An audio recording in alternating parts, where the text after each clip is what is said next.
السلام علیکم ورحمۃ اللہ وبرکاتہ۔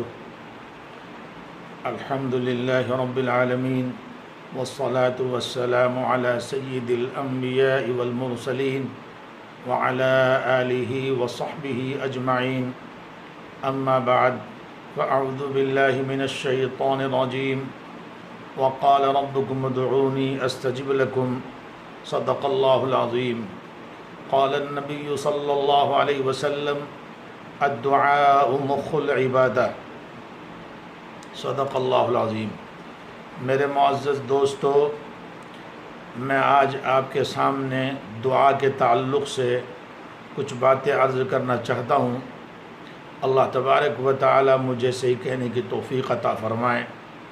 میرے دوستو، اللہ تبارک و تعالی نے ہمیں حکم دیا ہے کہ ہم اس سے مانگیں، اس سے درخواست کریں، اور وہ داتا، وہ مالک، وہ خالق، وہ پالنہار ایسا ہے کہ جو اس سے مانگتا ہے وہ اس سے خوش ہوتا ہے، اور جو اس سے نہیں مانگتا وہ اس سے ناراض ہوتا ہے۔ اور ایک حدیث میں حضور اکرم صلی اللہ علیہ وسلم نے فرمایا الدعاء والعبادہ، کہ دعا عبادت ہے، یعنی دعا مانگنا بھی، اللہ سے مانگنا بھی بذات خود ایک عبادت ہے۔ اور جو حدیث میں نے آپ کے سامنے پہلے پیش کی تھی، اس میں بھی حضور اکرم صلی اللہ علیہ وسلم فرماتے کہ دعا جو ہے وہ عبادت کا مغز ہے، عبادت کی جان جو ہے وہ دعا ہے۔ جس طرح انسان کے جسم میں مغز ہے، دماغ ہے، اگر یہ انسان کے جسم میں دماغ نہ ہو تو سارے اعضاء اس کے بیکار ہیں۔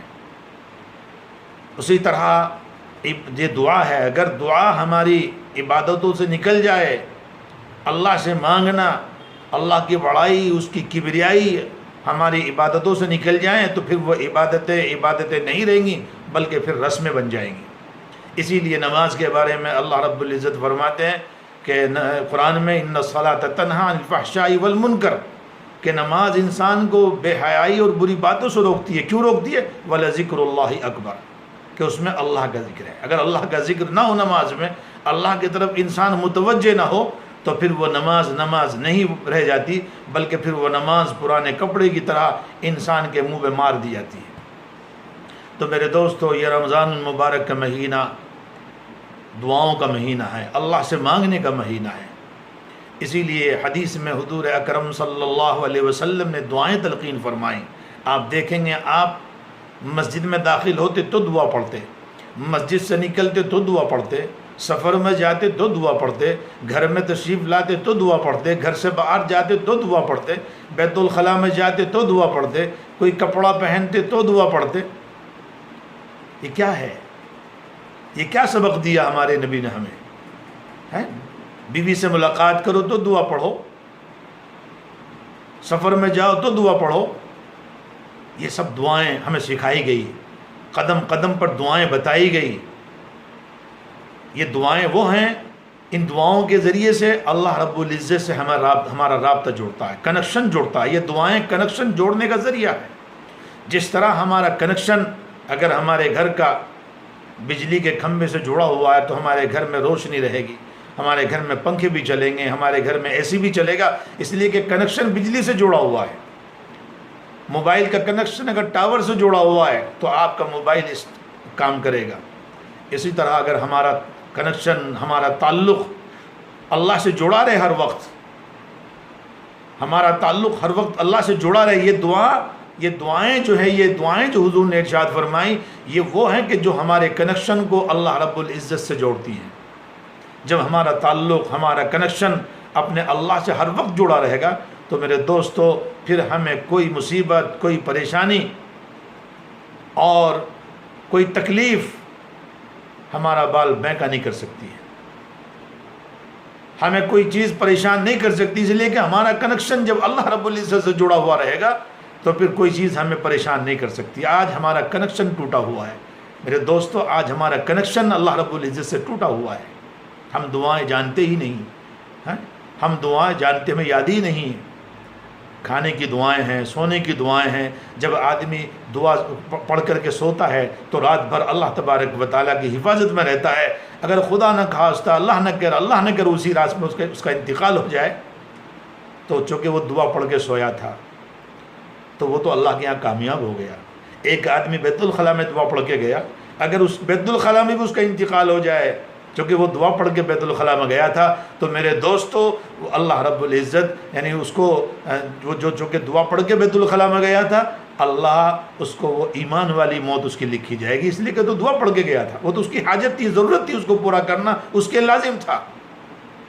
تو یہ دعائیں ہمیں یہ سبق دیتی ہیں کہ ہم اپنے اللہ سے اپنے تعلق کو ہر وقت جوڑے رہیں۔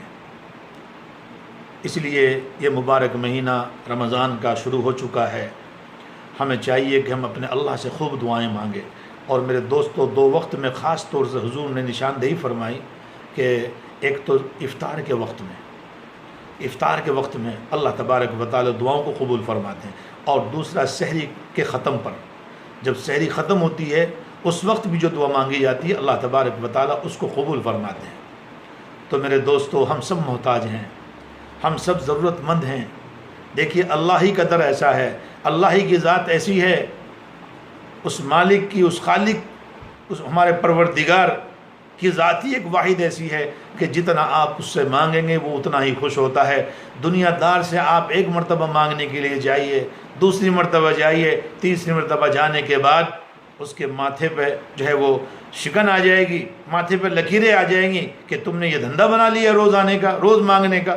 مگر وہ میرا پروردگار، وہ رب العالمین، احکم الحاکمین، وہ بادشاہوں کا بادشاہ ایسا ہے، وہ فرماتا ہے کہ مجھ سے تم مانگو میں تمہیں دوں گا، اور جتنا بندہ اس سے مانگتا ہے اتنا ہی وہ خوش ہوتا ہے، جتنا مانگتا ہے اتنا ہی خوش ہوتا ہے، اگر نہیں مانگتا ہے تو اس سے ناراض ہوتا ہے۔ تو میرے دوستو، ہم اللہ سے خوب مانگیں، اپنے لیے مانگیں، اپنے بچوں کے لیے مانگیں، اپنے اعزاء و اقربا کے لیے مانگیں، اپنے رشتہ داروں کے لیے مانگیں، اپنے ملک کے لیے مانگیں، اور پورے عالم کے لیے مانگے۔ یہ ہمارے پاس مانگنے کا دروازہ کھلا ہوا ہے۔ تو اس کے لیے میرے دوستو، یہ رمضان المبارک میں ہم خوب دعائیں اللہ رب العزت سے مانگے، کیونکہ دعا بھی عبادت کا مغز ہے، اور دعا مانگنا بذات خود عبادت ہے۔ تو ہم زیادہ سے زیادہ اپنے پروردگار سے دعائیں مانگے، اس کے سامنے روئیں، گڑ گڑائیں۔ اللہ تبارک و تعالیٰ دعا مانگنے والے سے بہت زیادہ خوش ہوتا ہے، بہت زیادہ خوش ہوتا ہے۔ تو اس لیے ہم اپنے اللہ کو دعاؤں سے بھی خوش کریں، اور اپنی ضروریات کو اپنے اللہ سے مانگیں، اپنی ضرورتوں کو اللہ کے سامنے رکھیں، اپنی پریشانیوں کو اللہ کے سامنے رکھیں۔ اس کے سوا کوئی پریشانیوں کو حل کرنے والا نہیں، اس کے سوا کوئی نہیں ہے جو ہماری مصیبتوں سے ہمیں چھٹکارا دے، اس کے سوا کوئی نہیں جو ہمیں روزی دے، اس کے سوا کوئی نہیں جو صحت دے، اس کے سوا کوئی نہیں جو ہماری عبادتوں کو قبول کرے۔ یہ دعائیں عبادتوں کے قبول ہونے کا ذریعہ ہے۔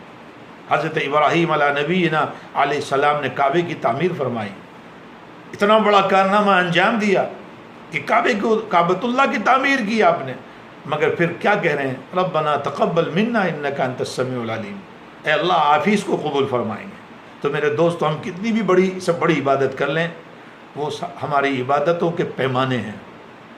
کوئی آدمی 50% کسی کی عبادت، کوئی آدمی 50% عبادت کرتا ہے، کوئی 60% کرتا ہے، کوئی 70% کرتا ہے، کوئی ہے ہزاروں میں، لاکھوں میں اللہ ماشاءاللہ جس کی عبادت 100 کے 100% صحیح ہو کہ میں نے 100 کے 100% اپنی عبادت کو کر لیا۔ تو میرے دوستو، جس ذات کے لیے عبادت کی گئی ہے اس کی بڑائی، اس کی کبریائی کا کوئی پیمانہ نہیں ہے۔ ہماری عبادتوں کے تو پیمانے ہیں، مگر اللہ کی بڑائی، اس کی کبریائی کا کوئی پیمانہ ہی نہیں ہے۔ اس لیے ہم کتنی بھی بہترین سے بہترین عبادت کر لیں، کتنی بھی خشوع اور خضوع سے کر لیں، ہم یہ نہیں کہہ سکتے کہ ہم نے اللہ کی بڑائی کا، اللہ کی کبریائی کا حق ادا کر دیا۔ میرے دوستو، بس اللہ اپنے فضل سے قبول کر لے، اور قبول ہوگی دعاؤں کے ذریعے سے۔ تو اس لیے ہم جو عبادتیں کر رہے ہیں ان کو بھی اللہ رب العزت کی بارگاہ میں قبول کرائیں اللہ سے مانگ کر کے، اور جو ہماری ضرورتیں ہیں ان کو بھی ہم اپنے اللہ سے مانگیں۔ اللہ ہی کے خزانے سے ہماری ضرورتیں پوری ہوں گی، اور جو حالات اس وقت چل رہے ہیں یہ دعاؤں سے ٹلیں گے، اس لیے کہ دعائیں جو ہیں وہ بلاؤں کو ٹالتی ہیں۔ تقدیر کو اگر کوئی چیز بدلتی ہے تو وہ دعا ہے، تقدیر کو اگر کوئی چیز بدلتی ہے تو دعا ہے۔ تو اس لیے ہم دعاؤں کا اہتمام کریں، زیادہ سے زیادہ دعائیں مانگیں اللہ رب العزت سے، قرآن پڑھیں تب بھی دعائیں مانگیں قرآن ختم کرنے کے بعد، اور خاص کر افطاری کے وقت میں اور سحری کے وقت میں ہم ضرور دعاؤں کا اہتمام کریں۔ اللہ مجھے بھی اور آپ کو بھی عمل کی توفیق عطا فرما دے۔ وآخر دعوانا الحمد للہ رب العالمین۔